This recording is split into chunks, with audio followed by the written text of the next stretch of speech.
Well, hello and welcome to this lesson about color theory for gel printing. This is a free lesson offered to subscribers of my newsletter and was created for my 2024 gel printing challenge. Since a couple of years, I'm hosting a gel printing challenge on Instagram in the month of May. 31 days of printing following a list of prompts.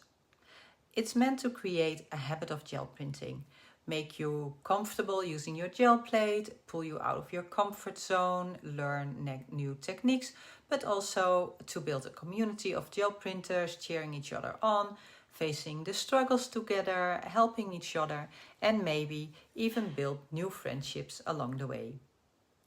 This year I decided to do things a little bit different.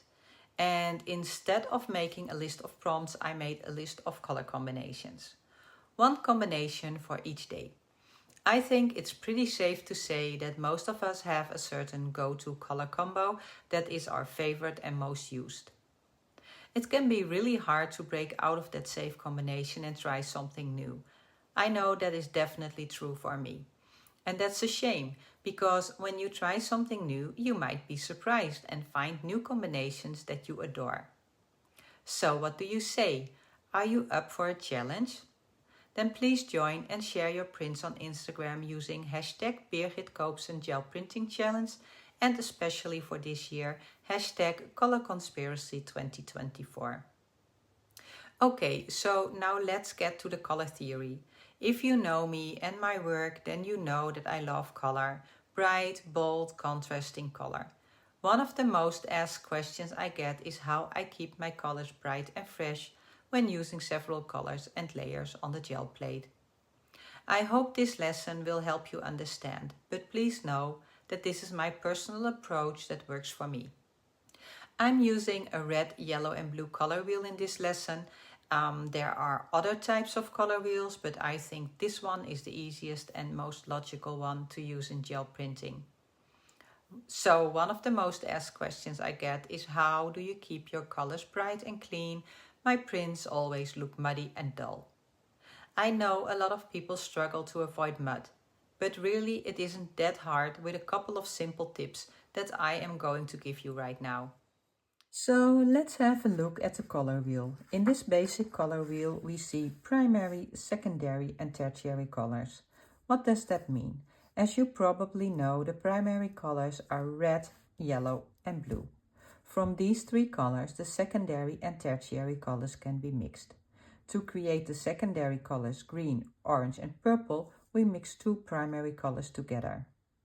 So 1 part of red plus 1 part of yellow creates orange, 1 part of red with 1 part of blue creates purple, and 1 part of yellow with 1 part of blue creates green.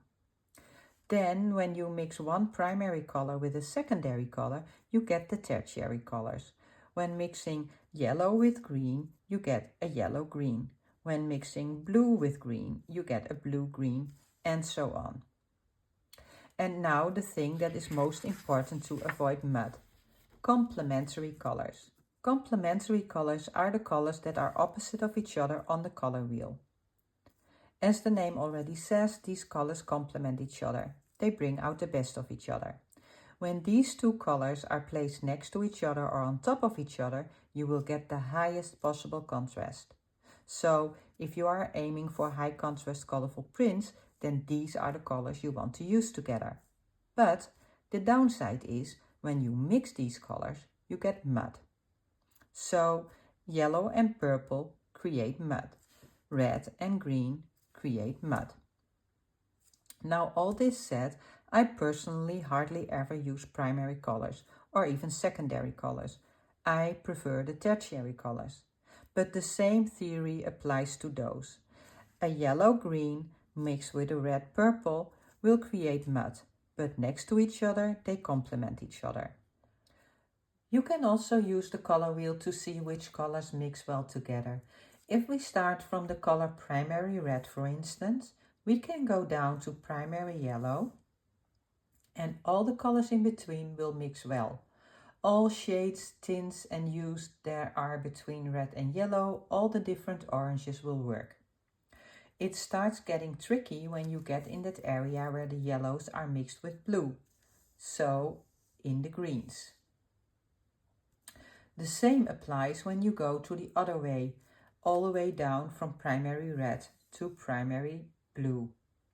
And same here, when you get to the blues that are mixed with yellow, so again the greens, it starts to get tricky. So basically you can say that if you put the primary color in the middle, you can mix it with 1/3 of the color wheel to both sides. And you have to avoid the third that is opposite. So 1/3, 1/3, and this part you have to avoid. The same goes when you start with blue, 1/3 in that area, 1/3 this way, and avoid this area. And with yellow, you go 1/3 that way, 1/3 that way, and you avoid this area. Okay, now let me show you what all of this means in practice. I'm going to demo this theory with a yellow-green and a red-purple. These two colors are opposite of each other on the color wheel and are likely to create mud. First, let's have a look at how they mix up. I'm going to roll them out and make them blend in the middle. Rolling off the yellow-green from my brayer before going into the red-purple, and now mix them here in the middle.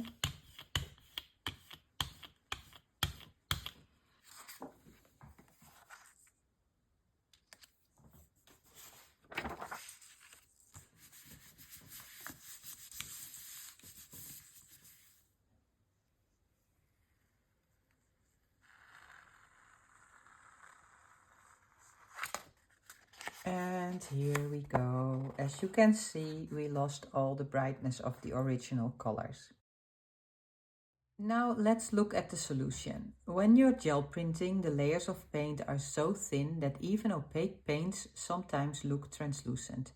In that case, it is good to make sure that the lightest or brightest colors are directly on the white paper, so they keep their original color.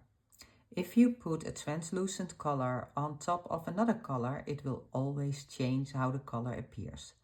Let me show you. First, I'm going to layer by pulling two prints on the same paper. Again, I'm using the yellow-green and the red-purple. The yellow-green is very translucent and will not show on top of the darker purple, so I'm going to start with the lighter one.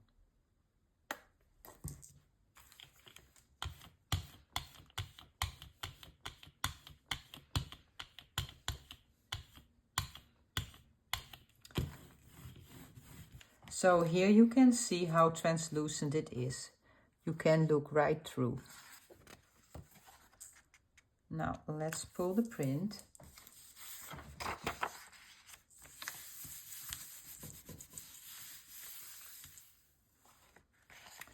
And you can see how nice and bright it looks on the white background. Now I'm going to print with the red-purple on top. First, I'm going to roll out again a thin layer, nice and even,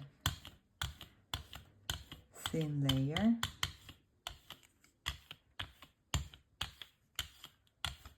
And now I'm going to create textures, open spaces in this layer to reveal the color of the first layer. So I'm basically just scraping away paint from the plate.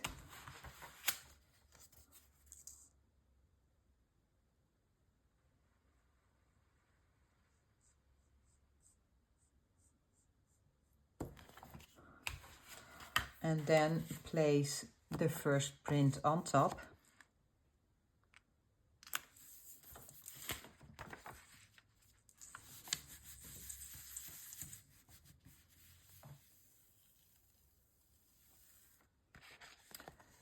There we go. As you can see, the red-purple turns out to be a bit translucent too, and the green underneath makes it a bit darker than the original color. but both of the colors are still bright and not muddy. Now, if you want to keep the red purple a bit lighter and more opaque, you can add a bit of opaque white and mix it on the plate. Let me show you how. So again, I'm going to use the red purple.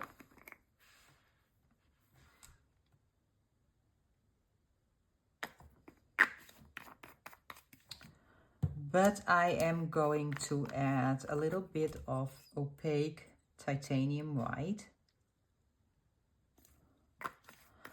And I'm just going to mix that together on the plate by just rolling it out in every direction and just swirl it around a bit. And you probably already can see that this gives a way more opaque feel than the first print I made. And then I'm going to create that same texture.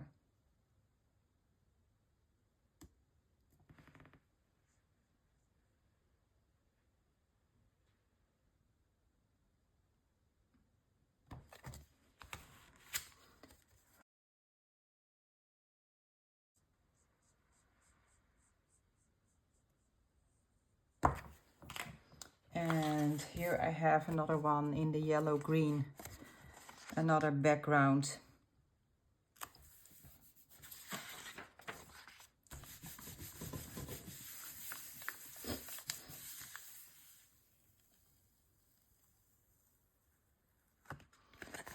So let's keep it next to the other one. There, can you see the difference? How this has a more opaque feel, and also the color is a little bit brighter than on this one. And this is the muddy one. Okay, and now let's layer directly on the plate and then pull it as one print. When you layer directly on the gel plate, you have to keep in mind that what goes on your plate first will be on top of your print. Look at it as when you have several sheets of paper, like this, for instance. When you turn them over, the bottom one will be at the top. That is the same what happens when you pull the print. Therefore, you will want to put the more opaque or darker color on the plate first. It's basically the opposite of the previous way of printing. So for this print, I'm actually starting with the red and purple paint, and I'm going to add some white for opacity.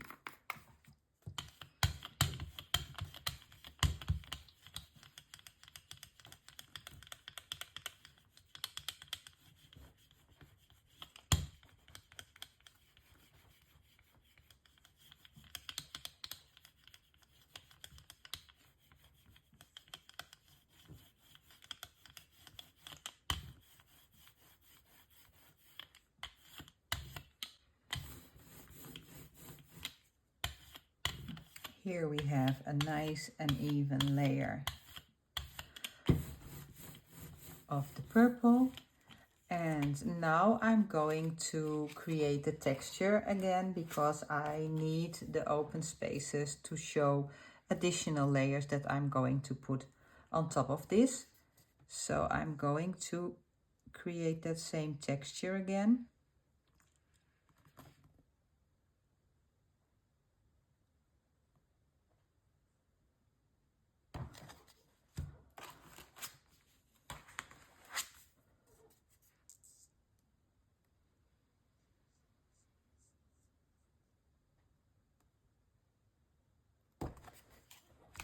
Okay.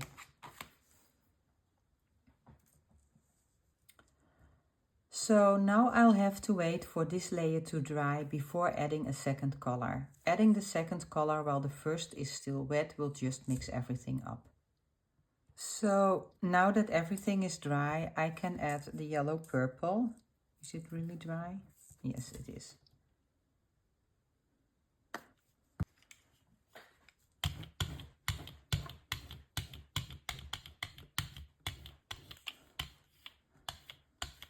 And here you can see very well what happens when you apply a translucent color on top of another color. You totally lose the original color. It just kind of disappears. But luckily for this one, the opaque layer will be on top of the translucent layer once we pull the print. So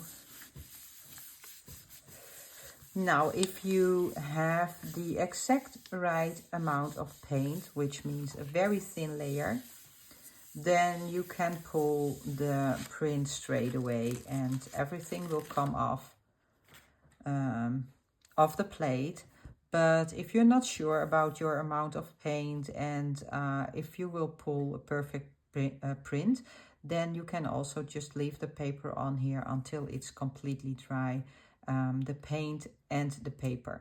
So I'm just going to do that for this demo and wait for it to dry.